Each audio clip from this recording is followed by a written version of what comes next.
أعوذ بالله من الشيطان الرجيم.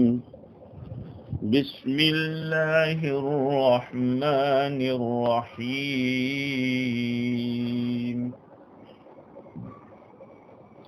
ودخل المدينة على حين غفلة من أهلها فوجد فيها رجلين يقتتلان هذا من شيعته وهذا من عدوه فاستغاثه الذي من شيعته على الذي من عدوه فوكزه موسى فقضى عليه قال هذا من عمل الشيطان إنه عدو مضل مبين. قال رب إني ظلمت نفسي فاغفر لي فغفر له إنه هو الغفور الرحيم. قال رب بما أنعمت علي فلن أكون ظهيرا للمجرمين. صدق اللہ العظیم. بزرگوں، پیارے بھائیوں اور سننے والی خواتین، مائیں اور بہنیں، کل گزشتہ ہماری گفتگو یہ چل رہی تھی کہ حضرت موسیٰ علیہ السلام شہر میں داخل ہوئے جس وقت لوگ غفلت میں تھے، تو آپ نے شہر میں دو ایسے آدمیوں کو دیکھا جو لڑ رہے تھے. ان میں سے ایک موسیٰ علیہ السلام کی ٹولی میں سے تھا اور دوسرا ان کے دشمن کی ٹولی میں سے تھا. تو آپ سے اس آدمی نے مدد مانگی، فریاد کی، چاہی جو آپ کی جماعت سے اس آدمی کے خلاف فریاد کی جو ان کے دشمن میں سے تھا. بس موسیٰ علیہ السلام نے اس کو ایک گھونسا مارا، اس کا وہیں پہ فیصلہ کر دیا. پھر موسیٰ علیہ السلام نے یہ فرمایا ھذا من عمل الشیطان، یہ تو شیطان کے کام میں سے ہے. انہ عدو مضل مبین، یقیناً شیطان کھلا ہوا گمراہ کرنے والا دشمن ہے، بہکانے والا دشمن ہے. پھر موسیٰ علیہ السلام نے دعا کی، اللہ کی طرف توجہ کی. ربی انی ظلمت نفسی، اے میرے رب میں نے اپنے آپ پر ظلم کیا ہے، لہذا آپ مجھے معاف کر دیجئے. فغفر لہ، پس اللہ تعالیٰ نے آپ کو معاف کر دیا. انہ هو الغفور الرحیم، بے شک اللہ تعالیٰ ہی بخشنے والا، رحم کرنے والا ہے. قال رب بما انعمت علی فلن اکون ظہیرا للمجرمین. پھر موسیٰ علیہ السلام نے عرض کیا اللہ تعالیٰ سے کہ اے میرے رب، جو کچھ آپ نے مجھ پر انعام کیا ہے اس کے سبب سے میں کسی بھی میں مجرموں کے لیے معاون نہیں بنوں گا. یہ چند آیات جو میں نے پڑھی اس کا ترجمہ ہے. اب سوال یہ ہوتا ہے کہ موسیٰ علیہ السلام داخل ہوئے تو کہاں گئے تھے؟ تو داخل ہوئے. یہاں کچھ باتیں جاننا ضروری ہے. ایک بات تو یہ ہے کہ جب حضرت موسیٰ علیہ السلام کے شاہی اعزاز و اکرام کو دیکھا تو فرعون کے لوگوں کو جو ڈاؤٹ تھا کہ یہ بنی اسرائیل میں سے ہے، یہ لڑکا بنی اسرائیل میں سے ہے، اس لیے انہوں نے بنی اسرائیل کے ساتھ جو پہلے دشمنی رکھتے تھے، ظلم و زیادتی کرتے تھے، ان کی تذلیل اور توہین کرتے تھے، اس میں کچھ تخفیف ہوئی، ہمت نہ رہی، کیونکہ موسیٰ علیہ السلام کے سامنے اگر بنی اسرائیل میں سے کسی کو اس طرح ستائیں گے تو وہ کچھ نہ کچھ مدد کریں گے۔ بعض علماء نے یہ بھی لکھا ہے، مفسرین نے، کہ جس وقت موسیٰ علیہ السلام نے اس کو وہ ٹہنی ماری تھی یا وہ ڈالی ماری تھی سر کے اندر، اس کے بعد فرعون نے حضرت موسیٰ علیہ السلام کو دوسری جگہ بھیج دیا تھا کہ وہاں پہ رہا کرے۔ خیر، علماء کرام نے لکھا ہے کہ حضرت موسیٰ علیہ السلام فرعون کی سواری پہ سوار بھی ہوتے تھے اور اس کا لباس بھی پہنتے تھے۔ ایک مرتبہ فرعون سواری پہ سوار ہوا، موسیٰ علیہ السلام وہاں پر نہیں تھے۔ موسیٰ علیہ السلام جب تشریف لائے تو دیکھا کہ فرعون سوار ہو کے کہیں گیا ہے، تو آپ بھی اس کے پیچھے پیچھے پہنچے۔ تو ایک جگہ کا نام ہے جس کو منفین کہتے ہیں، یہ نام تورات کے اندر موفی لکھا ہے اور ہمارے علماء نے منفی لکھا ہے۔ یہ مصر سے تقریباً 2 فرسخ کے تقریباً 12 میل کے فاصلے پر تھا۔ بعضوں نے اس کا نام، جیسے کہ مولانا دریابادی ہیں، انہوں نے منفش لکھا ہے۔ حضرت موسیٰ علیہ السلام وہاں پر تشریف لے گئے، اور بعض علماء یہ بھی فرماتے ہیں کہ چونکہ حضرت موسیٰ علیہ السلام کو نبوت ملنے والی تھی اور نبی نبوت سے پہلے بھی کفر و شرک سے محفوظ رہتے ہیں، اللہ تعالی نبوت سے پہلے بھی ان سے ایسے اعمال نہیں ہونے دیتے جو شان نبوت کے خلاف ہو۔ راتوں کی محفلوں کے اندر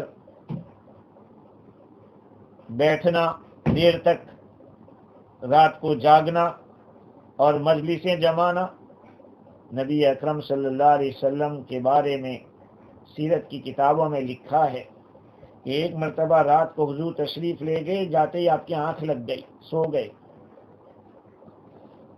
اللہ تعالیٰ نے اپنے نبیوں کو نبوت سے پہلے بھی ایسی باتوں سے بچایا جو اخلاق اور کیریکٹر کے ایسے اعتبار سے وہ گری ہوئی چیز ہوتی تھی۔ تو موسیٰ علیہ السلام نے فرعون کی جو حرکتیں تھی، جو اپنے آپ کو خدا کہلواتا تھا، اپنے سامنے سجدہ کراتا تھا، موسیٰ علیہ السلام اس کے بالکل خلاف تھے۔ اس لیے بھی فرعون کو یہ چیز کھلتی تھی۔ الغرض حضرت موسیٰ علیہ السلام شہر کے اندر داخل ہوتے ہیں۔ قرآن کہتا ہے کہ اس وقت داخل ہوئے جبکہ لوگ غفلت میں تھے۔ اب غفلت کے معنی بے پرواہ، لاپرواہ ہونا، یا تو آدمی سو جاوے تو لاپرواہ ہو جاتا ہے۔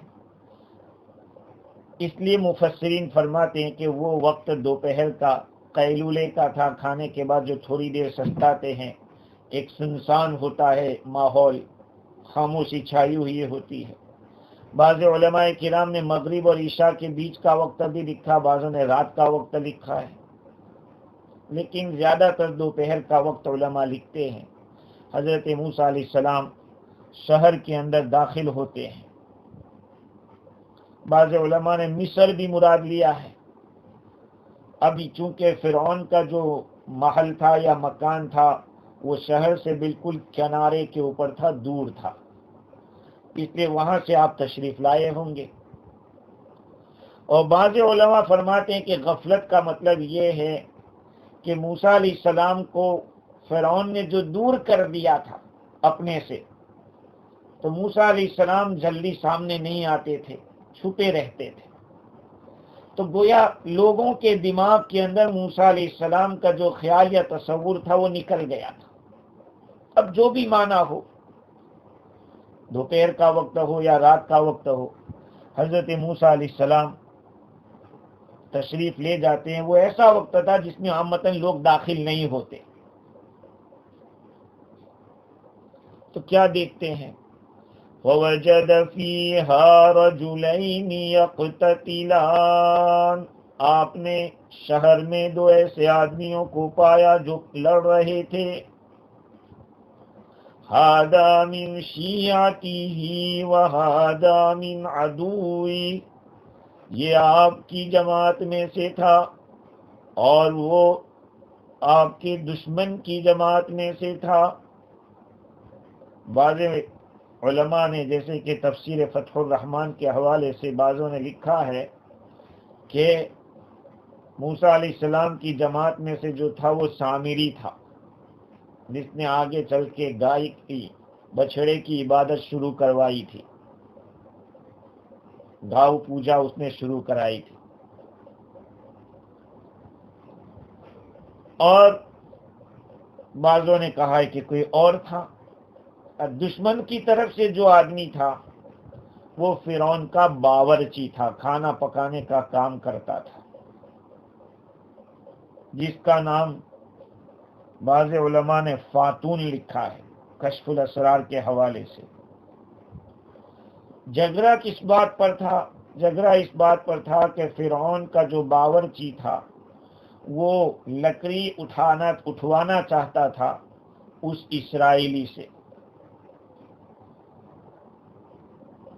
اس لیے اس نے نہ کہا ہوگا کہ میں نہیں اٹھاؤں گا۔ اس بنیاد پر دونوں کی فائٹ ہو رہی تھی، جس کو اللہ رب العزت نے اس مقام کے اوپر بیان کیا ہے۔ فَاسْتَغَاثَهُ الَّذِي مِنْ شِيعَتِهِ عَلَى الَّذِي مِنْ عَدُوِّهِ، تو اس آدمی نے آپ کو فریاد کی جو آپ کی جماعت میں سے تھا، اس آدمی کے خلاف جو ان کے دشمن میں سے تھا، شکایت کی کہ میری مدد کرو۔ اور کسی مظلوم کی مدد کرنا یہ نبیوں کا عمل ہے، کسی مظلوم کی مدد کرنا یہ اچھے اخلاق میں سے ہے۔ دنیا کے سارے دھرموں کے اندر، چاہے آسمانی ہو یا خود اختیار کردہ ہو، ہر دھرم کے اندر دوسرے کی مدد کرنے کا ذکر ہے اور اس کو ایک فعل خیر کہا گیا، اچھا عمل بتایا گیا، خصوصاً مظلوم کی مدد کرنا۔ حضرت موسیٰ علیہ السلام نے اس آدمی کی مدد کرنے کا ارادہ فرمایا اور وہاں تشریف لے گئے۔ اس کو چھڑانے کی کوشش کی، اس کو بتایا کہ بھائی چھوڑ دو اس کو۔ اس نے بتایا کہ میں تو اس کو مطبخ کی طرف لے جانا چاہتا ہوں، تمہارے ابا کے مطبخ کی طرف، کیونکہ اس وقت یہ بات مشہور ہو گئی تھی، موسیٰ ابن فرعون، موسیٰ علیہ السلام فرعون کے بیٹے ہیں، یہ مشہور ہو گیا تھا۔ تو اس باورچی نے کہا کہ تمہارے ابا کے مطبخ کی طرف میں اس کو لے جانا چاہتا ہوں، اور وہ منع کر رہا ہے۔ موسیٰ علیہ السلام بڑے طاقتور تھے، مضبوط تھے۔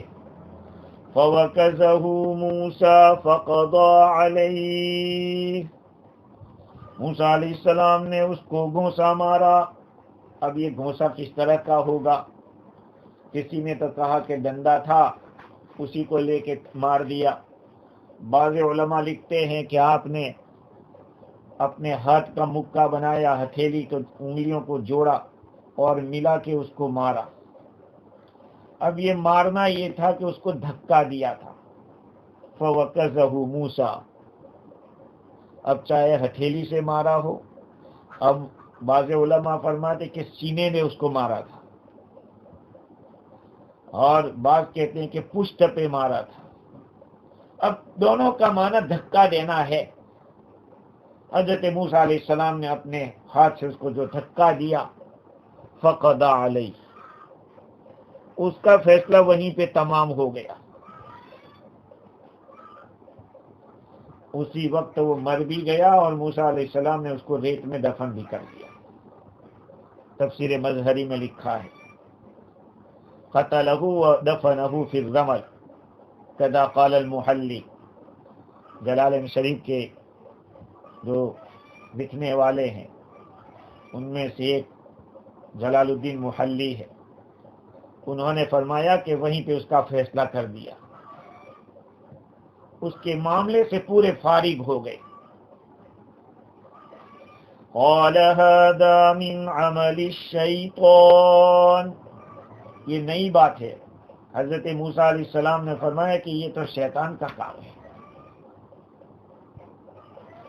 کیا مطلب شیطان کا کام؟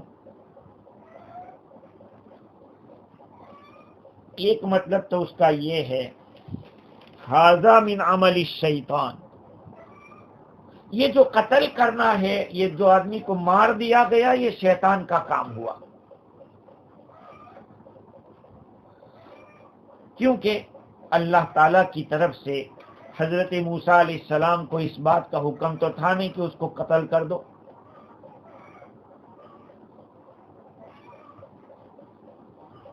یہ الگ بات ہے کہ موسیٰ علیہ السلام کے دین پر وہ ایمان نہیں رکھتا تھا، ابھی تو نبوت ملی نہیں ہے، لیکن یہ کہ موسیٰ علیہ السلام تو مکمل توحید کے پرستار تھے. پھر بھی آپ نے اس کو شیطان کے عمل میں سے بتایا، اس لیے کہ یہ جو کچھ ہوا ہے، دونوں کا لڑنا جگڑنا، یہ شیطانی عملوں میں سے تھا. اور حضرت موسیٰ علیہ السلام کا یہ گھونسا مارنا یہ اللہ کے حکم سے نہیں تھا، اس لیے آپ نے اس کو شیطان کا عمل گنوایا. حضرت موسیٰ علیہ السلام جلیل القدر نبی ہیں، اور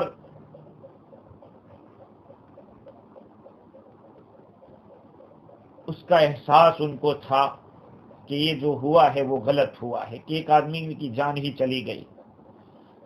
انہ عدو مضل مبین، شیطان تو کھلا ہوا گمراہ بہکانے والا دشمن ہے. حضرت موسیٰ علیہ السلام نے چونکہ نہ اللہ کا حکم تھا اور نہ تو وہاں پر اس حکومت کے اندر رہنے میں کوئی پرابلم تھا، اس لیے موسیٰ علیہ السلام کا مارنا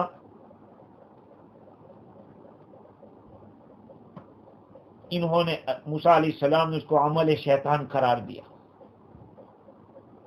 یہ حضرت موسیٰ علیہ السلام نے کوئی ارادے سے مارا نہیں تھا کہ جس کو ہم یہ کہیں کہ نبوت کی شان کے خلاف ہے. بھئی نبوت ابھی ملی نہیں ہے اور آپ نے تو ارادہ بھی نہیں کیا تھا کہ اس کو مار ڈالوں.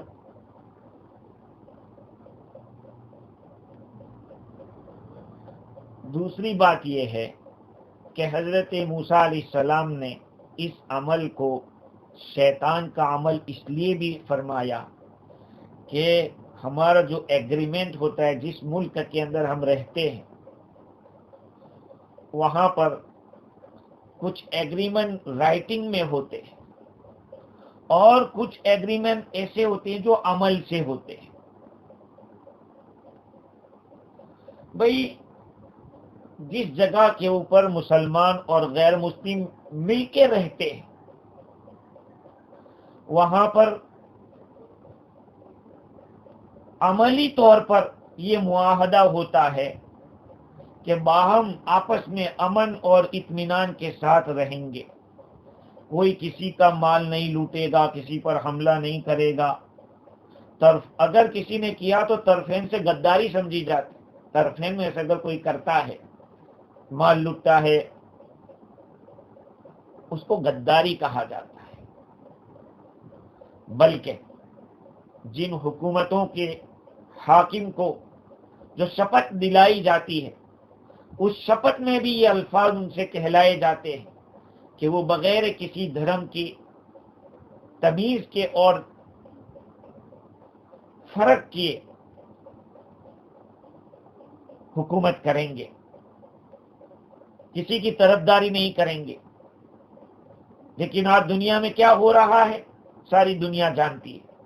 حضرت موسیٰ علیہ السلام جہاں پر رہ رہے تھے وہاں امن و امان تھا، لیکن چونکہ معاشرت اور معاملات جو ہوتے ہیں ان میں بھی ایک قسم کا عملی معاہدہ ہوتا ہے جس کی خلاف ورزی جائز نہیں۔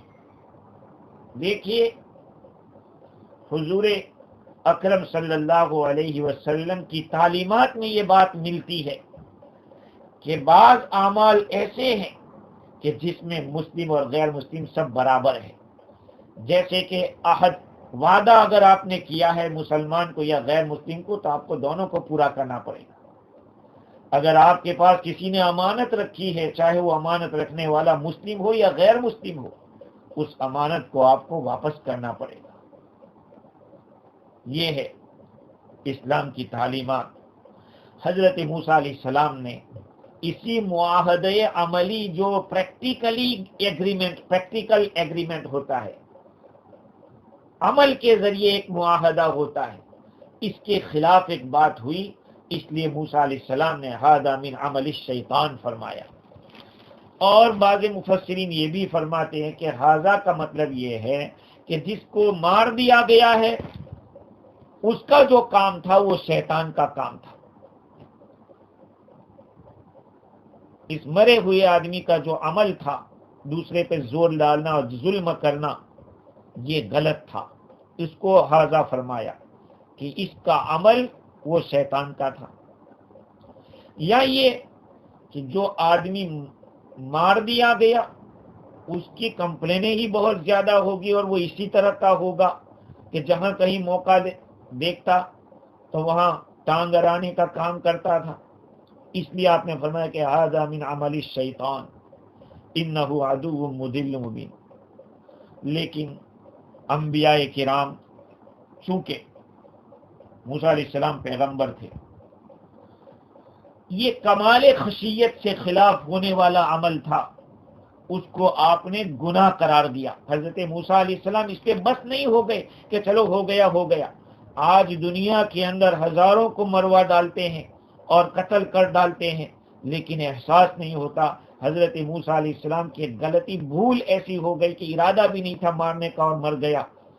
قال رب انی ظلمت نفسی فاغفر لی فغفر له۔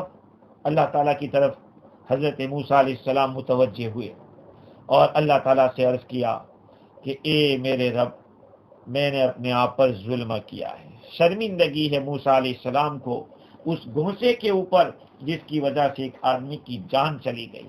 اس لیے آپ کی شرمندگی نے اس بات پر برانگیختہ کیا اور ابھارا کہ اللہ تعالیٰ کے دربار میں معافی مانگے اور استغفار کرے اپنے گناہ کی۔ حضرت قتادہ فرماتے ہیں کہ جو شرمندگی حضرت موسیٰ علیہ السلام کو لاحق ہوئی، سمجھ گئے کہ اس شرمندگی سے اللہ ہی نکال سکتا ہے۔ عرف واللہ، اللہ المخرج، نکالنے والا اللہ ہے اس کشمکش سے۔ فاستغفر، اللہ تعالیٰ سے معافی مانگی اور اپنی اس غلطی کو دوہراتے رہے کہ یہ میری غلطی ہوئی ہے۔ اللہ ہمیں معاف فرمائے۔ میرے بزرگوں، سننے والی ماں اور بہنوں، ہم سے بھی کتنی غلطیاں ہو گئی۔ ایک دفعہ معافی ہو گئی، اللہ سے معافی مانگ لی، بس بات ختم ہو گئی۔ لیکن حضرت موسیٰ علیہ السلام جلیل القدر نبی ہے، اس غلطی کو انہوں نے ابھی بھلایا نہیں، بلکہ کل قیامت کے میدان میں جب نفسی نفسی کا عالم ہوگا اور ہر نبی نفسی نفسی کرے گا، حضرت آدم علیہ السلام کے پاس لوگ جائیں گے کہ اللہ تعالیٰ سے درخواست کریں کہ فیصلہ کر دیں، لوگوں کا حساب کتاب شروع ہو جائے۔ آدم علیہ السلام اپنے وہ جنت کے اندر درخت کھا لینے کا جو معاملہ ہوا اس کو یاد کریں گے، جہاں حضرت موسیٰ علیہ السلام کے پاس جائیں گے تو موسیٰ علیہ السلام بھی اپنی اسی غلطی کا تذکرہ کریں گے کہ میں نے بھی ایک غلطی کر لی تھی، میں نے ایک آدمی کو گھونسا مارا تھا جس سے وہ مر گیا تھا۔ حضرت موسیٰ علیہ السلام اس غلطی کو اس وقت بھی یاد کریں۔ یہی بات ہے کہ جو جتنا بھرا ہوا ہوتا ہے وہ اتنا اپنے کو خالی سمجھتا ہے۔ آج ہم خالی ہیں اس لیے اپنے آپ کو بھرا ہوا سمجھتے ہیں، ہاں جو ڈھول خالی ہوتا ہے وہ زیادہ بچتا ہے۔ یہ انبیاء کرام ہمیشہ اپنے آپ کو قصوروار سمجھتے رہے۔ میرے اور آپ کے آقا سرکار دو عالم صلی اللہ علیہ وسلم بار بار استغفار کیوں کرتے تھے جبکہ وہ تو معصوم تھے؟ حضرت موسیٰ علیہ السلام بھی اپنی اس غلطی کو وہاں ذکر کریں گے۔ انبیاء کرام بہت زیادہ شفیق ہوتے ہیں، امت کے اندر سب سے زیادہ شفقت نبی کے پاس ہوتی ہے، دوسرا اتنی شفقت نہیں کر سکتا جتنا نبی شفقت کرتا ہے۔ تو حضرت موسیٰ علیہ السلام اللہ تعالیٰ سے درخواست کرتے ہیں، ربی انی ظلمت نفسی، اے میرے رب میں نے اپنے آپ پر ظلم کیا ہے، فاغفر لی۔ یہ طریقہ حضرت آدم علیہ السلام ہی کا ہے۔ حضرت آدم علیہ السلام نے بھی جو الفاظ استعمال کیے تھے، ربنا ظلمنا انفسنا، اے ہمارے رب ہم نے اپنے آپ پر ظلم کیا ہے۔ ہاں اب یہ حضرت موسیٰ علیہ السلام اللہ تعالیٰ کی طرف متوجہ ہوتے ہیں، اپنی غلطی کا اقرار کرتے ہیں کہ جو ایک انسان کو بھول سے مار دیا گیا اس کی غلطی قبول کرتے ہیں، حالانکہ کوئی گناہ ان کا نہیں ہے،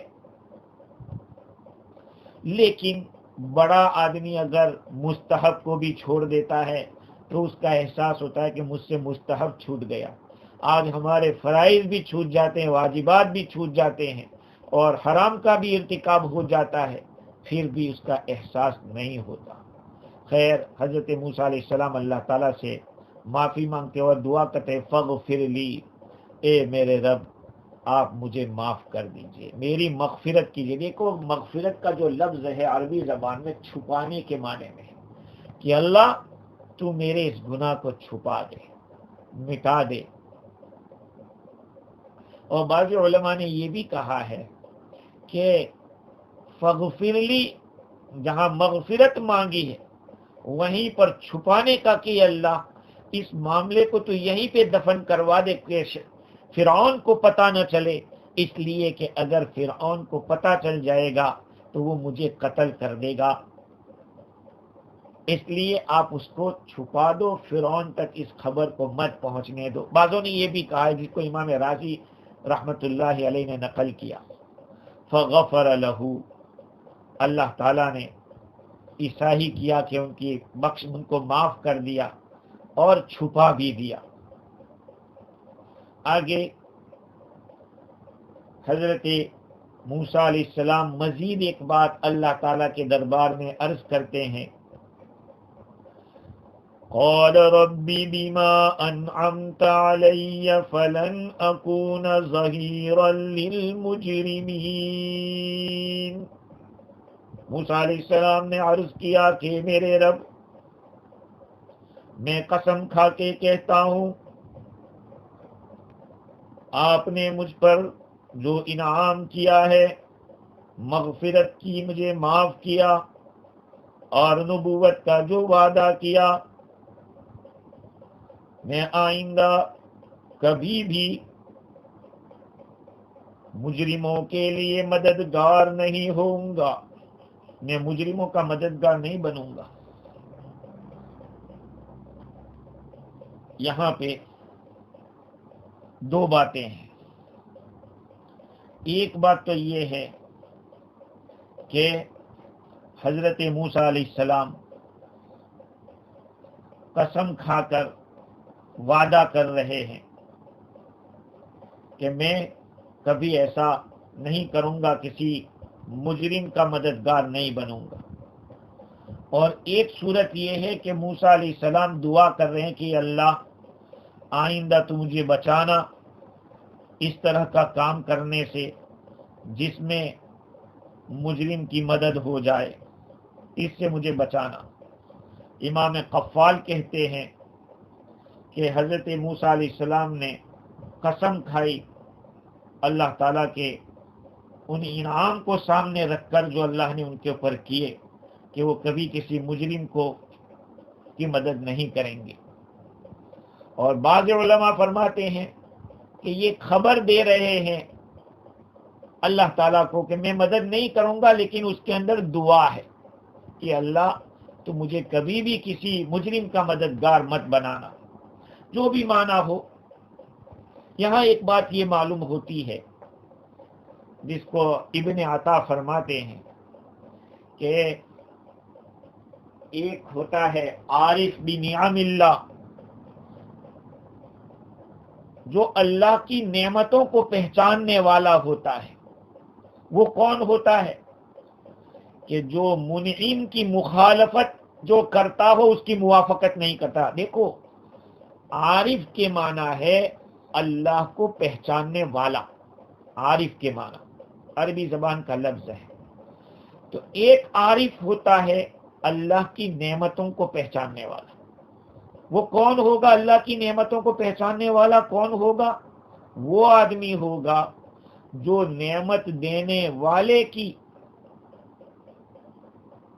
مخالفت کرنے والے کی موافقت نہیں کرے گا۔ یعنی جو اللہ کی نعمتیں دینے والا اللہ ہے، اس نعمت دینے والے کی کہ اگینسٹ جو جائے گا اس کا فیور نہیں کرے گا کبھی۔ اور ایک ہوتا ہے عارف بالمنعم، منعم کو پہچاننے والا۔ دیکھو، ایک آدمی نعمتوں کے ذریعے پہچانتا ہے، ایک ڈائریکٹ منعم کو پہچان رہا ہے۔ تو جو منعم کو پہچانتا ہے اس کا کام کیا ہے کہ وہ تو کبھی بھی کسی بھی حالت میں منعم کی مخالفت نہیں کرے گا۔ تو نبی اعلیٰ درجے کے مقام کے اوپر فائز ہوتا ہے۔ حضرت موسیٰ علیہ السلام نے اللہ تعالی نے جو ان کے اوپر انعام کیے تھے اس کا تذکرہ کیا اور وعدہ کیا کہ میں آئندہ کبھی بھی کسی مجرم کی مدد نہیں کروں گا۔ دیکھیے، ظالم کی مدد کرنا شریعت مطہرہ کے اندر بہت بڑا جرم ہے۔ اب یہ ظالم کی مدد کرنے میں اشارہ کدھر ہے؟ بعض مفسرین فرماتے ہیں کہ اشارہ ہے فرعون کی صحبت سے دور رہنے کا، کہ فرعون جو ایک ظالم ہے میں اس کی صحبت میں نہیں رہوں گا۔ اور یہ بات بھی یاد رکھیں کہ ظالم کے کاموں میں ہیلپ کرنا، اس کا انتظام کرنا، یہ بھی ظلم میں داخل ہے۔ ظالم کے میجورٹی کو بڑھانا یہ بھی ظلم میں داخل ہے۔ احادیث شریفہ میں رسول اکرم صلی اللہ علیہ وسلم کا ارشاد ہے، من اعان ظالما سلطہ اللہ علیہ او کما قال، جو کسی ظالم کی مدد کرے گا اللہ تعالی اس ظالم کو اس کے اوپر مسلط کر دیں گے۔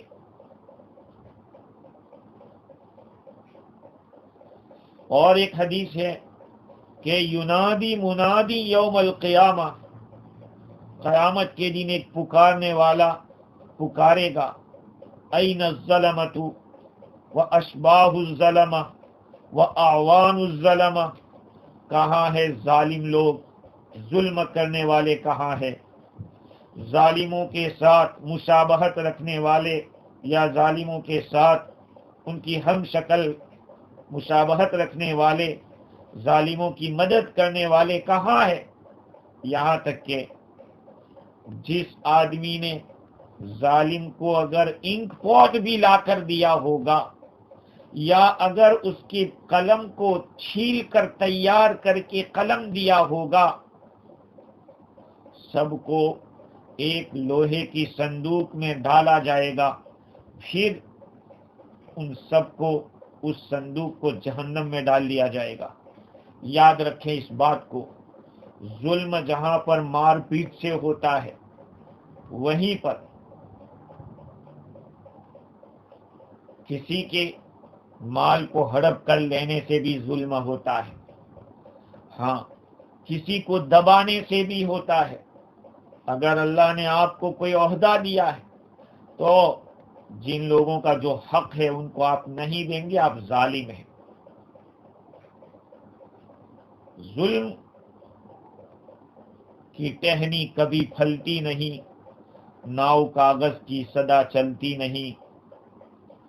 یہ میرے عزیزو، ظالم کی مدد کرنا، چاہے مظلوم کو پتا ہو یا نہ ہو، ہمارے یہاں یہ سمجھا جاتا ہے کہ جس کو ہم ستا رہے ہیں، جس کے خلاف ہم کوئی کارروائی کر رہے ہیں، اس کو تو پتا نہیں ہے۔ ارے اس کو پتا نہیں، اس کا رب تو جانتا ہے۔ ہاں اس کی آہ کافی ہے، مظلوم کی آہ سے بچو، اس لیے کہ مظلوم اور اللہ کے سب درمیان کوئی پردہ نہیں ہے، دعا ادھر ہوتی ہے ادھر قبول ہوتی ہے۔ ظالم سے دور رہنے کا حکم ہے۔ نبی اکرم صلی اللہ علیہ وسلم نے ارشاد فرمایا، من مشى مع مظلوم ليعينه على مظلمته ثبت الله قدميه على الصراط يوم القيامة يوم تزل فيه الاقدام۔ جو آدمی کسی مظلوم کے ساتھ چلا تاکہ اس مظلوم کی مدد کرے، اس کے ظلم کے اندر مدد کرے، جو اس پر ظلم ہوا ہے اس کے اندر، اللہ تعالیٰ اس کے قدموں کو قیامت کے دن پل صراط کے اوپر جمائیں گے، جس دن لوگوں کے قدم پھسل جائیں گے، پل صراط کے اوپر پھسلیں گے۔ ایسے موقع پہ مظلوم کی مدد کرنے والے ثابت قدم رہیں گے۔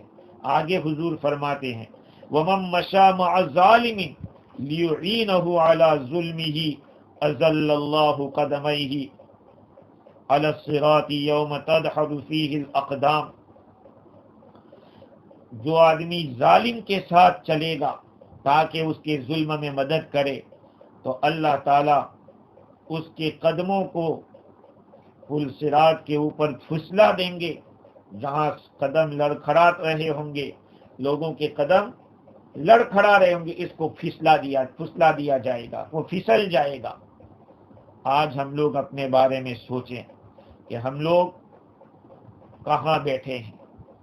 ہاں بلا تحقیق کے کسی ظالم کی مدد کرنا، اگر ہم سے کسی کا اچھا نہ ہوتا ہو کبھی نہ کرے، لیکن کبھی بھی کسی کا برا نہ کرے۔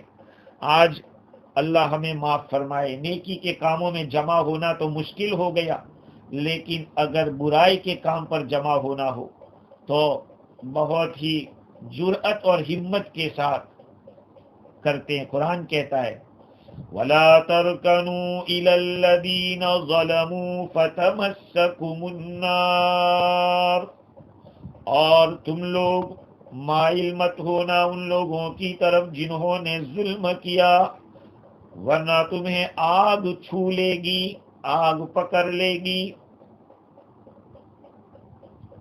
وَمَا لَكُم مِّن دُونِ اللَّهِ مِنْ أَوْلِيَاءَ، اور تمہارے لیے اللہ کے مقابلے میں کوئی نہیں ہوگا۔ ہاں اس لیے مظلوم کی مدد کے لیے کھڑا رہنا نبی اکرم صلی اللہ علیہ وسلم کی صفت تھی۔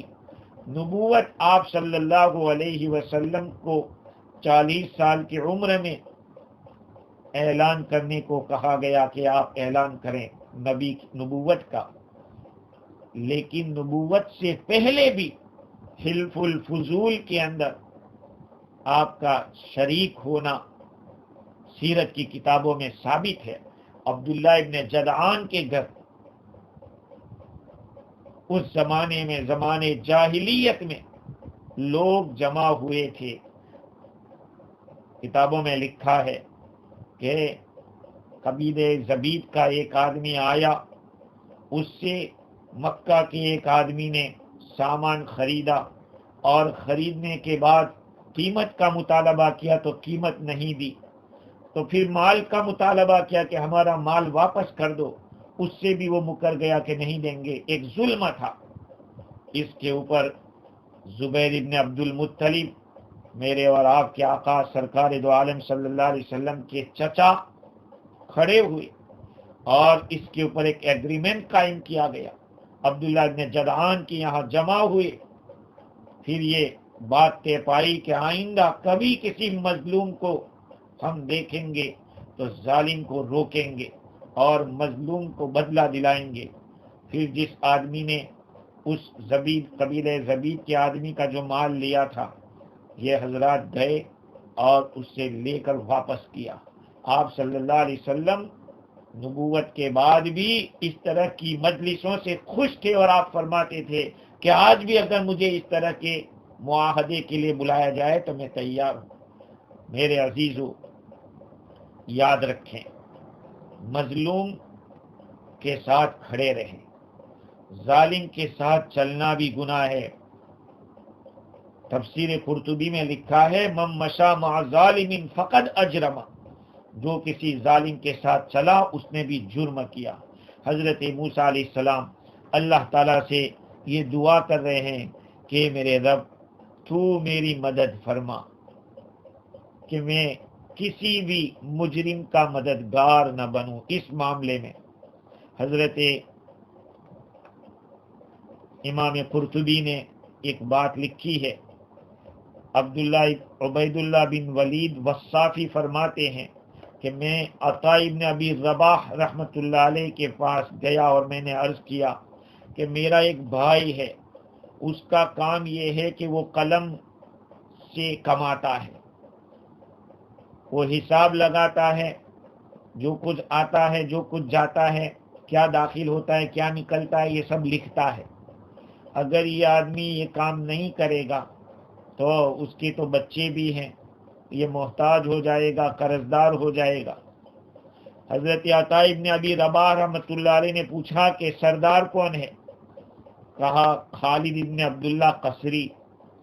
حضرت عطا ابن ابی رباح رحمۃ اللہ علیہ نے فرمایا کہ آپ وہ آیت نہیں پڑھتے جو ایک عبد صالح، ایک نیک بندے نے کہی تھی، فَلَنْ أَكُونَ ظَهِيرًا لِّلْمُجْرِمِينَ، میں مجرموں کا مددگار نہیں، ہرگز نہیں ہوں گا۔ حضرت عبداللہ ابن عباس رضی اللہ تعالیٰ عنہ فرماتے ہیں کہ یہاں پر حضرت موسیٰ علیہ السلام نے انشاءاللہ نہیں کہا ہے، ہاں، ربی بما انعمت علی فلن اکون ظہیرا للمجرمین، اے اللہ اس وجہ سے کہ آپ نے مجھ پر انعام کیا ہے بہت سارا، میں کسی مجرموں کا میں مددگار نہیں بنوں گا۔ تو ابن عباس رضی اللہ عنہ فرماتے کہ انشاءاللہ موسیٰ علیہ السلام نے یہاں نہیں کہا، تو دوبارہ ان کو اس طرح کا معاملہ پیش آیا۔ کل جو بات آئے گی اس میں وہ یہی اس طرح کا دوسرا واقعہ آئے گا کہ وہی آدمی جس نے آج کمپلین کی تھی وہ دوسرے دن پھر کمپلین کر رہا ہے کسی کے بارے میں۔ تو حضرت ابن عباس رضی اللہ عنہ فرماتے کہ اگر یہ انشاءاللہ فرما دیتے حضرت موسیٰ علیہ السلام تو دوبارہ آپ کو اس طرح کا معاملہ پیش نہ آتا۔ حضرت عطا ابن رباح فرماتے ہیں کہ کسی کے لیے حلال نہیں ہے کہ وہ کسی ظالم کی مدد کرے، ظالم کے لیے لکھے، ظالم کی صحبت میں رہے۔ اگر کوئی اس طرح کا کرے گا، ان چیزوں میں سے کچھ بھی کرے گا تو وہ ظالموں کا مددگار ہو جائے گا۔ اس لیے چاہے ہمارا رشتہ دار ہو، رشتہ دار نہ ہو، مظلوم ہو تو اس کی مدد کرنی چاہیے، اور ظالم کا ہاتھ پکڑنا چاہیے. انصر اخاک ظالما او مظلوما، حدیث ہے کہ تم اپنے بھائی کی مدد کرو ظالم ہو یا مظلوم ہو. بھئی ظالم کی مدد کیسے ہوگی؟ کہ اس کو ظلم سے روکو، اس کے ظلم سے روکو کہ بھئی یہ تو کر رہا ہے، غلط کر رہا ہے. اور مظلوم کی مدد کس طرح سے ہوگی؟ کہا اس کو نکالو اس ظلم سے، جس طرح سے مدد ہو سکتی ہو. خیر حضرت موسیٰ علیہ السلام نے اللہ تعالیٰ سے وعدہ بھی کیا، دعا بھی کی کہ اللہ آئندہ میں کسی مجرم کا مددگار نہ بنوں، اس میں تو میری مدد فرما. انشاءاللہ العزیز آئندہ گفتگو جو دوسرا واقعہ ہے کل پیش کریں گے. اللہ تعالیٰ مجھے اور آپ کو دین کی بصیرت عطا فرمائے، صحیح سمجھ عطا فرمائے، عمل کرنے والا بنائے اور قرآن مجید کے حقوق کو ادا کرنے والا بنائے. وآخر دعوانا